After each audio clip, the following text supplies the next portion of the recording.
Hallo julle, ons is besig met ons volgende podcast, ons kuier lekker saam en pastoor JP het Sondag gedeel oor die ware wingerdstok. En pastoor het 'n paar awesome goed uitgehaal en met ons gedeel. Ons het nou 'n bietjie met die podcast, voor die podcast het ons gepraat oor verdiep, daar baie mooi punt uitgehaal. En ja, jy het 'n gedagte of twee wat jy vandag wil verdiep op. Ja, Ilse, dankie. Het is lekker om hier so te wees en het is lekker om saam met julle te wees. Yes. En ek hoop regtig dat die luisteraar, ek wil sê hierna, nadat jy hierdie episode gaan kyk het, gaan kyk die preek.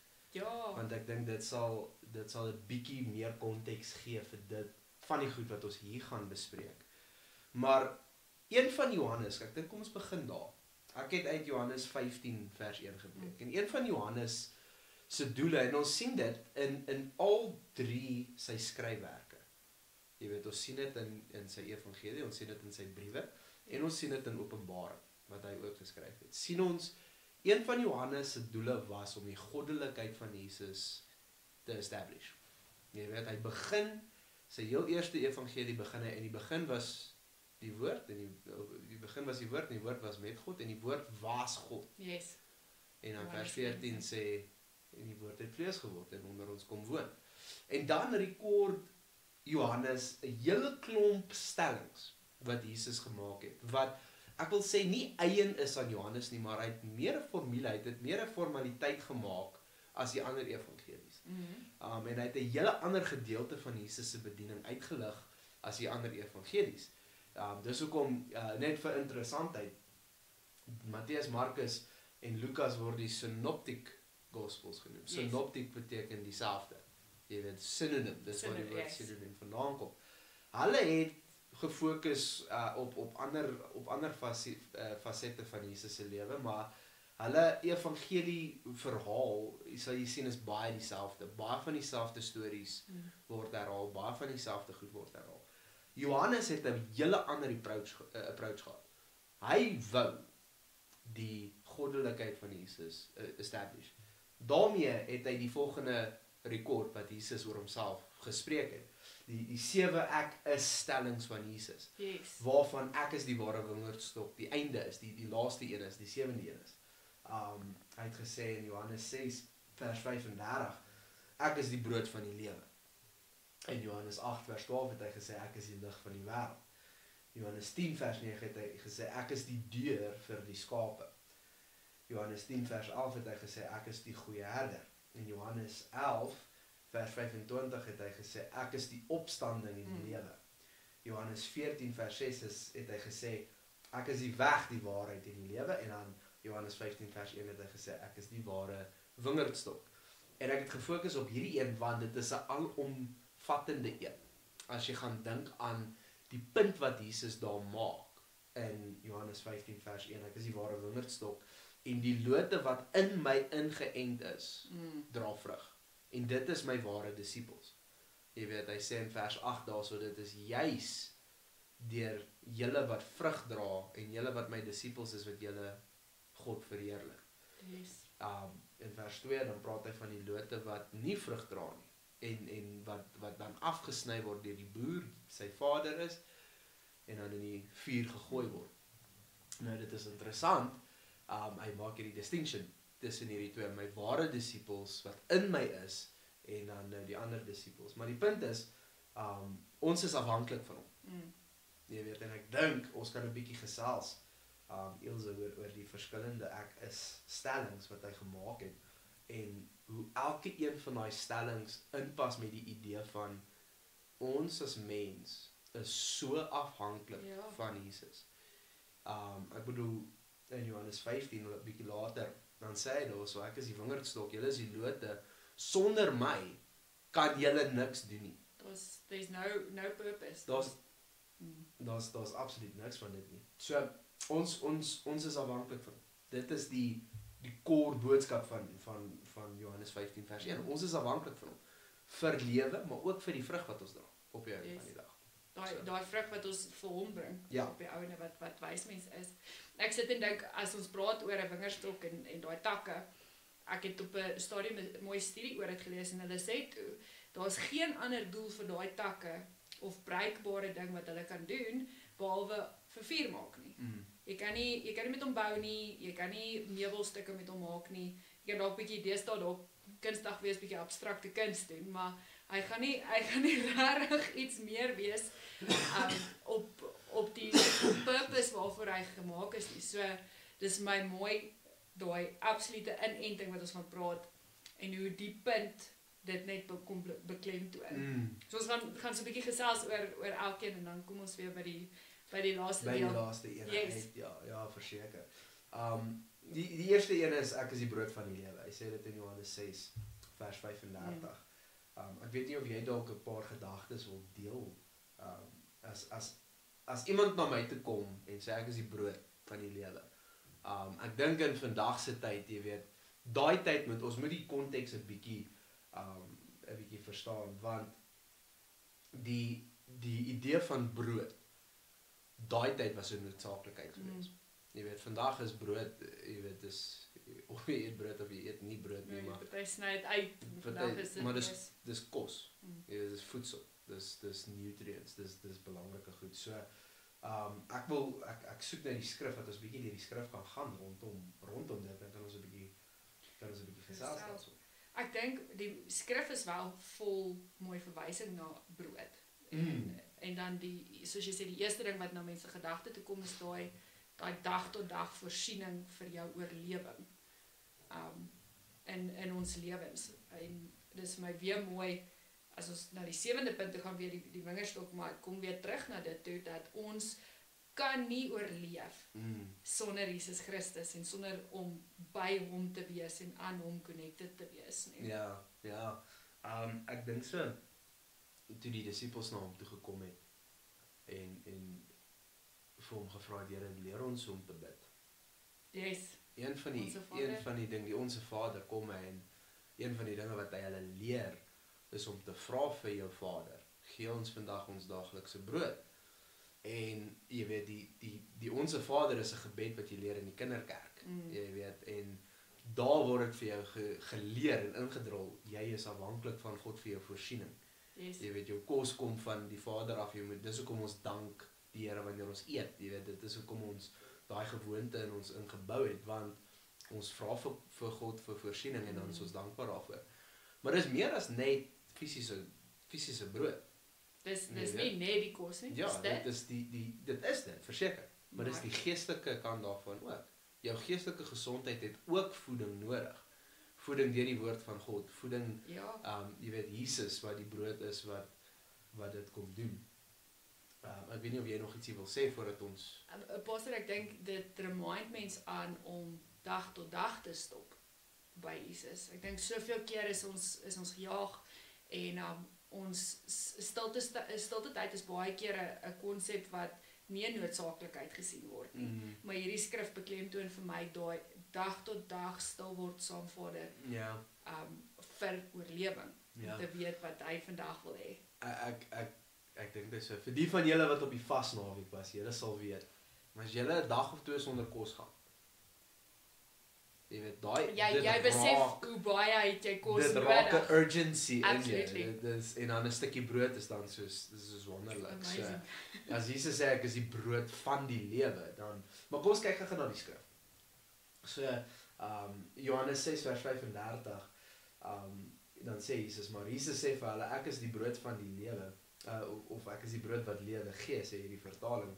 Wie na my toe kom sal nooit weer honger kry nie, en wie in my glo sal nooit weer dors kry nie. Maar wat julle betref, ek het reeds gesê, julle sien my en tog glo julle nie in my nie. So die konteks daarvan, kom ons gaan 'n paar verse net voor dit, en dan kan ons 'n bietjie kyk waar hierdie stelling vandaan kom. So die mense kom by Jesus en hulle sê toe vir hom, vers 30, hulle sê toe vir hom, watter wonderteken kan u doen, sodat ons dit kan sien en in u kan glo? Wat gaan u doen? So die mense kom na Jesus toe en sê, Here, ons wil glo wat u sê, maar ons het 'n rede nodig om te glo. Ons doen iets. Nee, weet, doen 'n wonderteken sodat ons kan glo. Wat interessant is vir my is, want Jesus het die hele tyd wonderwerke gedoen. Baie keer, ek dink, die vergelyking, hulle het bly soek en soek wondertekens, en soveel het na die tyd nie eers aanhou glo nie. Maar ek dink dit bring dit terug met daai verhouding met Jesus Christus. Ja. Jy het nie daai wondertekens nodig as jy regtig in hom connected is en glo nie. Ja. En ek glo dis deel van die konteks van die stuk is die feit dat die mense bly tekens soek, maar dit is nie die punt van hoekom Jesus daar was nie. Verseker, so in vers 31 dan verwys hulle terug. Hulle sê ons voorouers het manna in die woestyn geëet, soos daar geskrywe staan. Hy het aan hulle brood uit die hemel gegee om te eet. So hulle verwys nou terug. Yes. En dis weer eens is my ironies, want Jesus kan ook terugwys en sê ek maar was jy nie gister hier gewees toe ek die ou op laat soos nou vra jy vir 'n teken. Ek het hierdie gedoen man. Dis presies. Nou dis half funny, maar wat jy sê is so waar. En ons in die kerk vandag, en ek sê ons in 'n umbrella term, ek sê nie elke luisteraar wat luister nie, maar ons is so fixated op die volgende wonderwerk wat gaan gebeur. Nou is ek teen wonderwerke glad nie. Ek love it as die Here iemand aanraak, ek love it wanneer die Here iemand genees. Maar wanneer ons kerk toe kom, dan moet ons besef, ons kom nie kerk toe om wondertekens te sien. Dis nie die primêre doel hoekom ons kerk toe kom. Ons kom kerk toe vir Jesus. Hoekom? Hy is die brood van die lewe. So die mense nuuskierigheid en die mense natuur soek altyd iets flashy, iets meer. Jy weet, iets super geestelik moet gebeur. Ek praat met 'n oom voor die diens Sondag en hy vertel vir my van hoe jy weet hoe hy het iemand gesien op die straat en hy het 'n conviction ervaar wat sê hy moet vir haar gaan bid en hy het vir my die woorde gesê, maar hy weet nie of dit die Heilige Gees is en of dit nou sy eie vlees is wat hom hierdie conviction gegee het nie, en hy verduidelik vir my so 'n paar jaar terug wat het gebeur en die amazing spiritual oomblik wat hy gehad het, en hy is bang as dit nie is nie, dan gaan hy dit mis, en ek sê toe my oom, wat sê die woord? Die woord sê, gaan bid. Of dit nou jou vlees is wat dit vir jou sê, en of dit nou jou gees is wat dit vir jou sê, dis in lyn met die woord, gaan bid. Ja. Geestelike goed is nie hierdie stem uit die hemel wat na jou toe, dit kan wees. It can be. Samuel het 'n stem gehoor. Maar dis nie altyd hoe dit lyk nie. Nee. Soos jy weet, ek het nou 'n 1-jarige in die huis. Ons oggende is partykeer 'n bietjie woelig. Jy weet, jy het nou 'n 4-jarige. Yes. 'n 4-jarige. Ek kan glo dat julle oggend is ook partykeer 'n bietjie woelig. En partykeer is dit dat jy voel jy kom nie by die Here uit nie, jy kom nie by jou stilte tyd uit nie, jy kom nie daar uit nie. En ek het rus in die feit dat as ek my kind versorg in die manier hoe sy, as ek seker maak sy eet in die oggende en ek seker sy het skoon kleertjies aan en 'n nuwe doek aan en sy het 'n bottel en sy het melk en dit. Daai is God glorifying, daai is 'n geestelike ding wat ek doen. Hoekom? Want die skrif sê ek moet doen. En dis so eenvoudig soos dit. Dis 'n geestelike ding is nie wow, oomblikke wat gebeur nie. No, not every time. Nie elke keer, dit kan wees, weer eens, dit kan wees. Maar ons dank die Here vir daai. Die probleem is as ons met hierdie houding kom, ons dank die Here vir dit. Yes. As ons met hierdie houding kom, dan gaan ons die kleiner geestelike goed, gaan ons mis. Jy weet, want ek het nou nie 'n gevoel gekry nie. Ek het vir iemand gebid, hulle het vir my gesê dankie en hulle het gegaan. Here, ek is bietjie disappointed. Nee, daar's 'n geestelike ding wat gebeur het. Dis die daaglikse brood, is nie die Sondag wow ete elke dag nie. Elke dag nie. Ja, ek like daai. So daar's 'n everyday expectancy, dink ek wat Jesus klaar gegee het, sy skrif gegee het. Dis duidelik. Iemand eendag gesê as jy Jesus wil hoor, dan maak op jou Bybel en lees jy. Ja. Is baie keer die eenvoud daarin en jy's heeltemal reg, so ingestel op die sig. Maar hy sê kom en bid my in gees en in waarheid, en dit behels baie keer om dankbaar te wees vir die daaglikse brood. Ja. Jesus het hulle dan nou geantwoord in vers 32. Dit verseker ek julle, dit is nie Moses wat vir julle die brood uit die hemel gegee het nie, maar dit is my Vader wat vir julle die ware brood uit die hemel gee. So hier's 'n probleem. Die mense verwys terug en sê maar Moses het dit en dit gedoen. En Jesus korrek hulle en sê wow. Verstaan een ding, dis nie die mens nie. Dis wat God deur die mens doen. Dis die Vader wat hulle die brood gegee het.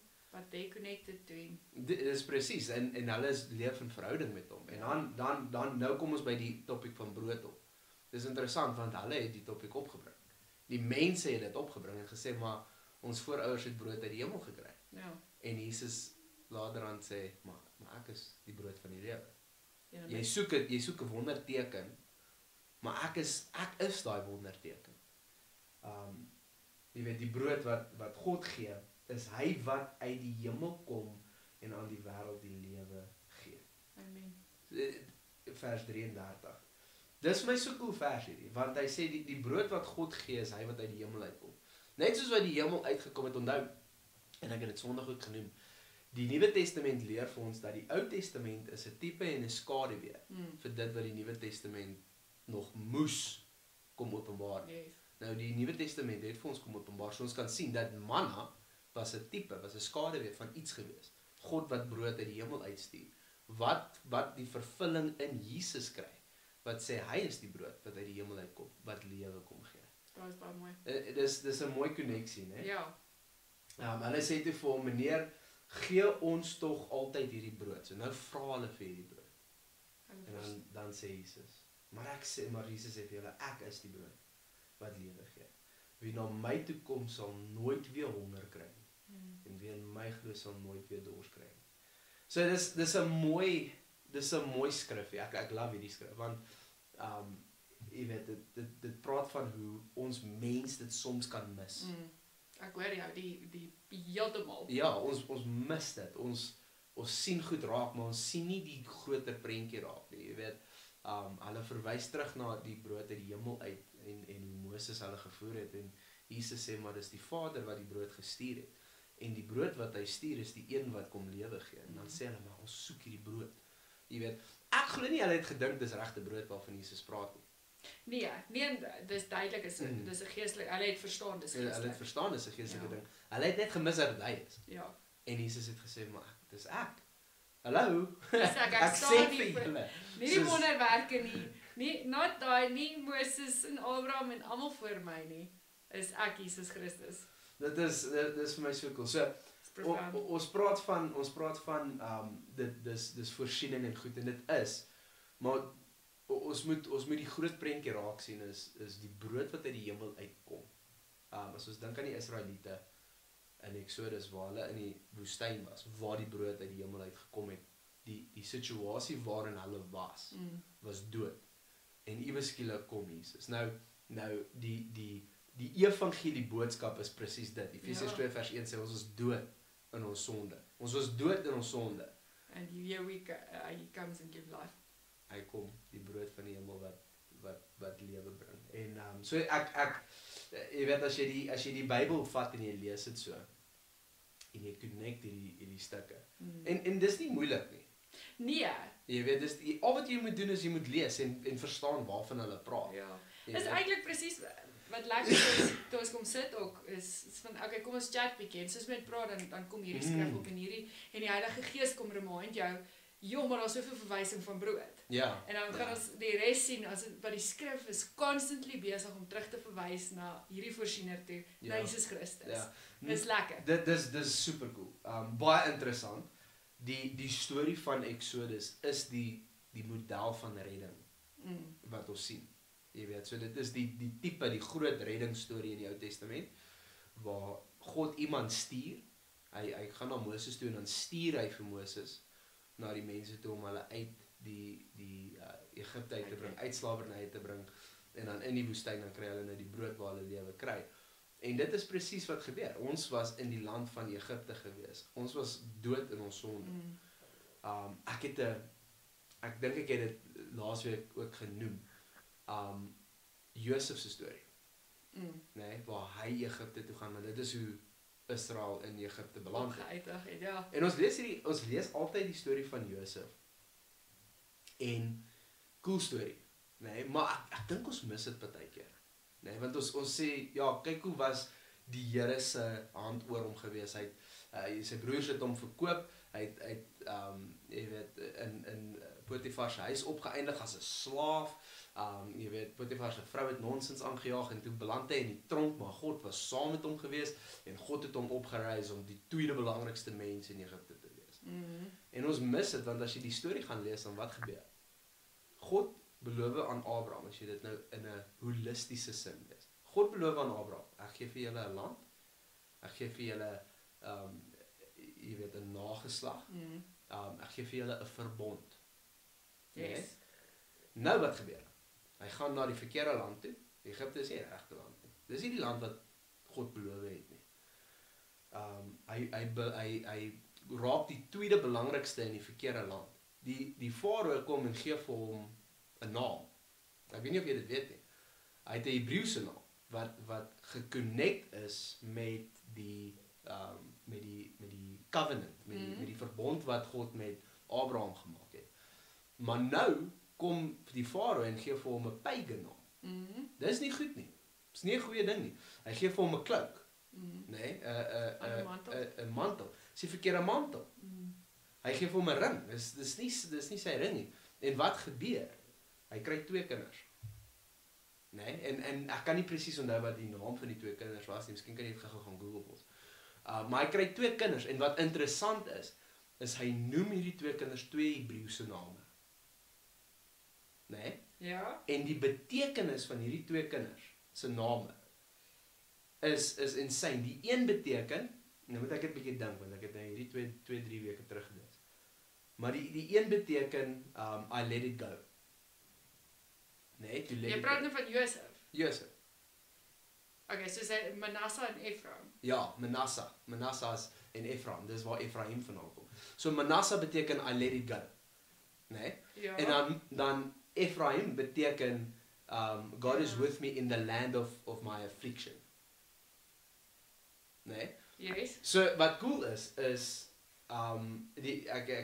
soos ek sê ek het 'n preek gehoor hieroor en die ou het gesê imagine gou een van die Egiptenaars kom na Josef toe en sê vir Josef, jy het die lewe, jy weet jy's tweede in bewind hierso. Die farao is baie lief vir jou, jy het 'n vrou gekry, jy het 2 kinders gekry. Hoorie sê my wat is die ou se se naam? Hy sê Manasseh. Hy sê maar dis 'n Hebreëse naam. Hy sê ja, dit is. Wat beteken dit? I let it go. Hy sê maar hoe noem jy jou kind agter 'n Hebreëse naam, agter die mense en die volk wat jou verlaat het? En hy sê because I let it go. Dit wat hulle gedoen het, I let it go. Ek connect myself nog steeds met die verbondbelofte van God. Die tweede een se naam is God is with me in the land of my affliction. Maar Josef, jy's in Egipte. Jy's tweede in bewind. Jy weet, jy's skatryk, jy het alles wat jy soek. As jy jou vingers klap, dan bring hulle jou druiwe en goed en jy kan feast. Is hierdie die land van jou affliction? Ja, hoekom? Want dis nie die land waar God my wil hê nie. Dit kan hoe ook al goed gaan met jou. So, ek weet nie eens hoe ons op hierdie punt gekom nie. Maar anyway, dis super cool. So ek dink die skadu wat Josef se storie bring na die wingerdstok in die Nuwe Testament. Ja, verseker. En dit is wat gebeur. Die Nuwe Testament kom en leer vir ons is inwoners van die hemel. Soos wat hy still connected was met die verbond. Ja, is ons connected met die verbond. En dit is die boodskap van die evangelie. Hy kom en hy connect jou met 'n ander identiteit. Gee vir jou 'n nuwe identiteit. Jy is nie meer 'n inwoner van hierdie wêreld nie. Maak nie saak hoe goed dit gaan met jou in hierdie wêreld nie. Yes. Hierdie is die land van jou affliction. Hoekom? Hierdie is die wêreld van jou affliction. Hoekom? Want hierdie is nie waar ek moet wees nie. Ja. Ek wil in sy teenwoordigheid wees, ek wil in die hemel wees. So dit was vir my cool geweest. Ja, daai is powerful. Ek love it. Anyway, ek is die brood van die lewe. Dan kom hy later in Johannes 8 vers 12 en hy sê ek is die lig van die wêreld. So ek wil gou na hierdie skrif toe gaan en kyk ons 'n bietjie daarna. En terwyl ek soek, moet jy 'n bietjie praat om dit nie awkward kan ek dit vir jou lees, Pastor? Johannes 8 vers 12. Ja, jy kan. Hy bring die lig in donkerte, waarheid in verwarring en wys die pad na die Vader. Sonder hom dwaal die mens in geestelike duisternis rond. Waar lees jy nou? Dis die boodskap. Okay. Ek wou sê dis is die Vroubybel, daar's baie meer woorde. Ek love it. As ek moet vat, as ons kyk na brood, dan die eerste deel is die dag tot dag voorsiening in dit. Dan die lig, as ek 'n vinnige persoonlike afleiding wil, is die feit dat jy weet hy maak ons baie vir ons gelyk. Hy is die lamp op my pad. So in hierdie, ek sal vir jou kos gee, ek sal vir jou voorsiening gee, ek sal seker maak dat, en dan, maar ek sal jou ook wys waarheen om te gaan. Ek is binne in jou. Ek dink in Johannes dan praat hy ook, jy weet, hy is die lig wat binne in elke vlees is. En dis vir my altyd 'n baie bemoedigende boodskap om te weet dat ek sal weet in die tye van donkerte waarheen om te gaan. Al is dit net die oomblik reg voor my. Net die volgende voetstap voor my. Maar dit bring weer by punt 7. As ek nie seker maak, ek is ingetap by hom, ek hoor in my stilte tyd, ek praat met hom, ek koester daai verhouding, dan gaan ek nie weet wat die lig se pad is volgende nie. Ekskuus. Kan jy sê bless you nie, maar Nee, jy kan, maar nee. not applicable. Lig, en Jesus wat sê hy is lig, hy is die lig van die wêreld. Johannes het amper 'n fascination met lig, nee, want in 1 Johannes, Ja. sy eerste brief, dan skryf hy daar so die boodskap wat ons aan julle oorgedra het, is dit, God is lig, Yes. in hom is geen duisternis nie. Nou, lig is 'n paar goed, en dit simboliseer 'n paar goed. Ons kan sê dit simboliseer reinheid, dit simboliseer totaliteit, jy weet, soewereinheid, ons kan al daai koneksies maak. Dit simboliseer ook openbaar. Jy weet, Yes, enlightenment. openbaring van God, jy weet, die Here kom. Wat openbaar die evangelie? Ja. Die evangelie Kan jy kom openbaar die afhanklikheid van mens in Christus. Yes. Nee, want ons is dood en ons, dit gaan, ek weet ons herhaal ons af, maar dit gaan die hele tyd terug na dit toe. Ja, Hy is die lig van die lewe en hy skyn 'n lig op die feit dat ek en jy hom nodig het. Dat ons dit nie op ons eie kan doen nie. Ons is besig om in die donkerte rond te skarrel en ons is op pad iewers heen wat ons nie eens weet nie, want ons kan nie sien nie. We need a savior. Ons En hy is, kom en hy bring die lig. Ekskuus, ek val jou in die rede. nee, ek dink dis presies dit, jy sit op 'n plek, jy moet uitskree en op 'n plek kom waar jy besef ek moet uitskree, dat ek het 'n redder nodig. Dis die heel eerste ding, jy is besig om kort te kom, en dan kom hy, en hy daag op, en hy het hierdie boodskap, en is my en jou verantwoordelikheid om seker te maak dat ons hande vat, en sê, okay, but I need to stay connected with you. Ja. So, Nee, ek love it. Jo, dit is insane vir my. Ek wil hierdie skrif lees en ek wil 'n paar versies lees en praat ons 'n bietjie daaroor. Johannes 8 vers 12. Nie uit die message uit nie. Uit wat is hierdie? Ek dink dis die 83 vertaling. Hy sê op 'n ander keer het Jesus vir die mense gesê, ek is die lig vir die wêreld. Wie my volg, sal nooit in die duisternis lewe nie, maar sal die lig hê wat lewe gee. En dit is interessant, want elke keer as Jesus sê, ek is, dan die volgende woorde is, en wie ook al my volg, wie ook al in my is, wie ook al, jy weet, my aanvaar, sal lig hê. Wie ook al my volg, sal nooit honger wees nie. Wie ook al my aanvaar, sal kry dit wat ek is. Wie is hy? Hy is die lig van die lewe. So hy sê, ek is die lig van die wêreld. Wie my volg, sal nooit in die duisternis lewe nie. En dit is waarvan ons nou gepraat het, is, as jy die lig gesien het van Jesus, ek wil hê jy moet imagine, jy spandeer jou hele lewe in 'n donker grot. Nee, jy weet nie. Like, this is what you have. Dis wat jy het, dis wat jy weet. En iewes skielik is daar 'n openbaring van 'n wêreld daar buite. En daar's lig wat kom skyn. En in hierdie analogy kom Jesus en sê, hoorie, ek het soveel meer vir jou as wat jy weet. Jy leef hier in duisternis, jy weet nie wat jy doen nie. Ek het soveel meer vir jou. En as jy my volg, boonop dit wat jy hierso beleef, is daar iets beter vir jou na die tyd ook. Volg my. En dis wat sy kernboodskap is, elke keer as hy dit sê, is volg my. Jy weet, hy sê dit nie net, ek is die lig van die lewe nie. Hy sê, ek is die lig van die lewe, volg my. Ja, kom saam. Sodat jy kan sien. Jy weet, sodat jy lewe kan hê, sodat jy in my kan wees. Dis interessant wat volgende gebeur. Hy sê, die fariseërs kom toe na hom toe en hy sê, vir hom, jy getuig oor jouself. Jou getuienis is dus nie geldig nie. Daarop sê Jesus vir hulle vers 14, al getuig ek ook oor myself, is my getuienis geldig, omdat ek weet waar ek vandaan gekom het en waarheen ek teruggaan. maar julle weet nie waar ek vandaan kom of waarheen ek gaan nie. Julle oordeel oor iemand volgens sy uiterlike. Ek oordeel oor niemand nie. En as ek oor iemand oordeel, is my oordeel reg, omdat dit nie ek alleen is nie, maar ek en die Vader wat my gestuur het. In julle wet staan daar geskrywe dat die getuienis van 2 persone geldig is. Nou ja, oor my getuig ek self en die Vader wat my gestuur het.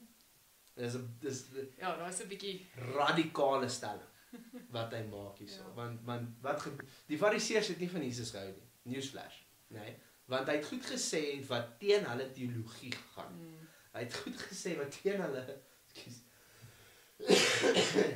ek vra regtig om verskoning aan die luisteraars. My bors hierso is regtig nie lekker nie. Ons waardeer dat jy nog steeds gesels met ons, Pastor. Die Fariseërs hou nie van Jesus nie. En Jesus het nou hierdie stellings kom sê en die Fariseërs het gesê maar dis net jou woord.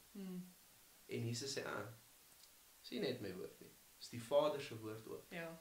Nou dit is jy weet as jy 'n Jood is, sit jouself in die Joodse skoene 2000 jaar terug. Jy word van kleins af geleer daar's net een God en hy deel sy glorie met niemand nie. En dan kom daar 'n ou op die stage. En hierdie ou sê goed oor homself wat net God oor homself mag sê. Imagine dit gaga. Nee, jy gaan nie jy gaan wees soos dude, jy kan nie dit sê nie. Ja. Jy kan nie dit sê. Ek weet jy bedoel goed dalk, maar jy kan nie dit sê nie. En Jesus sê nee, dis nie net ek wat dit sê nie. God sê dit ook. Die Vader sê dit ook. Hoekom dink ons het hulle hom gekruisig? Ja. Omdat hy 'n verkeerde politieke boodskap gehad het? Nee. Ook nie eens oor die wonderwerke nie. Nie eers oor die wonderwerke nie, maar oor die feit dat hy goed gesê het oor homself wat net God kan sê. Nou, voordat die recording begin het ons 'n bietjie gepraat daarvan. En ek het genoem dat daar 3 moontlikhede is. Ja. As iemand so stelling kom sê, is daar 3 moontlikhede. Hy praat of leuns, of hy praat die waarheid, of hy's mal. Dis die 3 moontlikhede wat daar is. Okay? Nou, daar was mense gewees, en jy het dit gesê, daar was mense gewees wat hom geglo het, en wat hom gevolg het. Dan was daar mense gewees wat gesê het, jy jok. Dit wat jy praat is leuns. Mis dit. En dan is daar sekerlik mense wat gesê het, hierdie ou is nie lekker nie, jy weet. Nou, die litmus test vir my, as iemand sulke goed sê oor homself, en dan sê, God stem saam. He's got my back. Hierdie getuienis wat ek lewer is nie net my getuienis nie, dis die Vader se getuienis ook. En dan vat hulle hierdie ou en hulle kruisig hom en hulle maak hom dood. En God raise hom van die dood af. Dan gaan ek weer soos, Maybe het hy 'n punt. Miskien is daar iets hierin. Jy weet, as daar een persoon is, wat God uit die dood uit op laat wek. Jy weet, dink ek nie dis iemand wat jok oor die feit dat hy God is. Of iemand wat mal is en wat dink hy's God nie. Ek dink dis iemand wat die waarheid praat. Ek dink, jy weet, as daar een persoon is wie se message, 'n stamp of approval het van God af, is dit die persoon wat hy uit die dood uit opgewek het. Ons moet kyk wat Jesus gesê het en ons moet dit ernstig opneem. Hoekom? Nie omdat hy dit net gesê het nie, maar omdat hy dit gesê het en hy die dood oorwin en God het hom uit die dood uit laat opstaan en Romeine kom en sê vir ons dat sy opstanding uit die dood uit is die deklarasie van die Vader dat dit sy seun is. Met ander woorde, dit is die bewyse waarna ons kyk om te sê dit het gebeur. Paulus skryf in 1 Korintiërs 15 dat as Jesus nie uit die dood uit opgestaan het nie, is julle faith useless. Dit beteken niks. There's no backing. There's no backing. Baie mense besef nie, daar was ander mense gewees daai tyd wat presies dieselfde goed oor hulle gesê het. Daar was mense gewees wat gesê het hulle is die Messias. Wat selfs ook, ek dink baie keer sekere goed kon regkry. Dis goed, ek dink die wonderwerke ook nie die rede was vir die kruisiging nie. Ja, maar die boodskap. But it's the message, dis wat hy sê, seun van God. Maar hulle het gekom en hulle het gesterf en hulle het doodgebly. Jy weet, en hulle het volgende gehad. Daar is, ek weet, ek kan nie die ou se naam onthou nie, maar daar was 'n Jewish historian daai tyd gewees, Josephus, wat geskryf het oor 'n paar messianic figures. Onder andere, hy het geskryf oor Jesus, maar hy het oor 'n paar figure geskryf wat opgestaan het en wat gesê het, hulle is die Messias, hulle is die gesalfde van God, hulle is dit, hulle is dat. En wat die verskil is tussen hulle is, hulle het volgelinge gehad, en dan het hulle gesterf, want is godslasterlik wat hulle sê, en die Joodse wet het dit nie toegelaat nie, dan het hulle gesterf, en die volgelinge het aanbeweeg, na ander toe, en hulle het 'n ander ou gekry, en hulle het hierdie ou gevolg wat het gesê het, en hy het gesterf, en hulle het aangegaan, en hulle het 'n ander ou gekry. Die verskil tussen al hierdie mense en Jesus, is hy het volgelinge gehad, hy het gesterf, die volgelinge het geskatter, en 'n paar dae daarna, toe gebeur daar iets, en hierdie volgelinge kom weer by mekaar en sê, hierdie boodskap sal ons sal doodgaan vir hierdie boodskap. Ja, daar's 'n absolute En oorgawe. daar's 'n revival, wat in die plek van, dink 'n bietjie daar, nee, dis nie dat die revival gebeur het, nommer 1, jare nadat Jesus gesterf het nie. Dis nie dat die revival gebeur het, jy weet, aan die ander kant die wêreld, toe Jesus gesterf het nie. Die revival het gebeur in die dorp, in die stad, waar hy gesterf het. En die revival is gebou op die boodskap dat hy uit die dood uit opgestaan het. As hy nie uit die dood uit opgestaan het nie, was dit maklik. Jy maak die graf oop, jy sê, daar is sy liggaam. Julle is verkeerd. Hulle kon dit nie doen nie. Selfs die Joodse gouverneurs en daai mense, die fariseërs het gesê, die voorbeeld dat hulle, of die verskoning wat hulle gaan gebruik is, die disippels het die liggaam gesteel. Ja, Dit was hulle reaksie. Baie. Hoekom was hulle reaksie nie, nee maar, daar lê hy. Ouens, daar lê hy. Hulle kon dit nie sê nie, want sy liggaam was nie daar nie. Daar het iets gebeur. Die boodskap van Jesus, die brood van die lewe, die lig van die lewe, ons kan dit deurtrek na al die ander toe. Ek dink ons tyd vang ons so klein bietjie. Maar ons kan dit deurtrek na die ander toe. Ek is die brood van die lewe, ek is die lig van die lewe, van die wêreld. Ek is die deur vir die skape, die entrance vir eternity is deur my. Only by me. Net deur my. Ek is die goeie herder. Daai herder waarvan Dawid gepraat het. Jy weet waar hy gesê het, die Here is my herder. Dis ek. Jy moet besef, dis ek daar. Ek kan jou vat na groen weivelde toe wat jou rus gee. Daai versorging wat hy Versorg in En 'n mens kan ons gaan so vinnig af deur van die punte, maar ek dink die luisteraar kan presies doen wat ons doen en sê hoorie, so maar gaan stop vir so 'n paar minute by elke punt. Ja. En sê maar Here, wat is hier wat U vir my sê van wie U is in my lewe dag tot dag? Want dis awesome. Ons begin nou en dis omdat dit so wow is dat mense soveel tyd vat. Ja. Maar moenie dit mis nie. Gaan kyk wat is God vir my en jou en wat bring hy tafel toe. Ekskuus. Nee, ja, ek glo dit. As jy iets het om te sê, asseblief stop my. Dan jy dit. Daar's baie wat 'n mens kan sê. Ja, ek dink mense raak excited, so dis voel. Ek is die goeie herder. Ek is die opstanding in die lewe. Daai is crazy want die opstanding in die lewe verwys na dit wat God gaan doen. Jy weet, wie kan lewe gee? Ja, Net God. Net God kan lewe gee. Ek dink nou aan die verhaal waar hulle die dak oopgebreek het en die verlamde man opgevat het en hy het gesê jou sondes is vergewe. En die mense was crazy kwaad vir hom. Ja, like Want net God kan sondes vergewe. En hy sê wel, dit is wat dit is. maak jy die som. Maak jy die som. As jy sê net God kan sondes vergewe en ek vergewe sondes, wie's ek? Ek bedoel, dis Ek moet sê daar's sekere punte. Tussen Jesus en Paulus is daar sulke awesome moments van boldness wat ek net geniet, maar is omdat hulle absoluut net geweet het wat die waarheid. Ja. En hulle nie vir 'n oomblik teruggestaan nie of dit nou vir die mens sin gemaak het of nie. Ja. So, ek is Dit is. Dit is. Die ander ek stelling wat nie in is nie is die een in ek dink is Johannes 8 of iets. Waar hy vir die mense sê in Engels dan sê hy before Abraham was I am. Met ander woorde soos from the beginning. Ek was daar. Jy weet, ek is die woord, ek is die logos waarvan Johannes praat. Yes. Wat daar was in die begin saam met God, wat self God was. Maar anyway, ons verhaal ons af nou. Ek is die weg, die waarheid en die lewe. Daai is vir my ook, jy weet, niemand kom na die Vader behalwe deur my nie. Die weg, die waarheid. Jy weet, die bron van waarheid, dit wat waarheid is. Jy weet, hy en Pilatus, ek dink is Pilatus, wat mos hom gekruisig het. En skuld. Ja, Pontius Pilatus. ja, definitief Pilatus. Ek het 'n bietjie van 'n blank gehad daarso op oomblik. Maar hulle het 'n gesprek gehad, hy en Jesus, oor wat waarheid is. Jy weet, wat is waarheid? En Jesus is waarheid. Jy weet, dit wat hy sê is waarheid. Dit wie hy is waarheid. God is waarheid.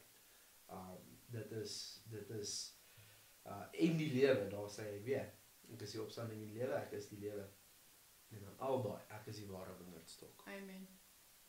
Ek is die ware wingerdstok. Net om alles, dis my so mooi analogy en prentjie van 'n wingerdstok wat eintlik al hierdie punte mooi bymekaar kry om te sê, jy leef nie sonder my nie. Ja.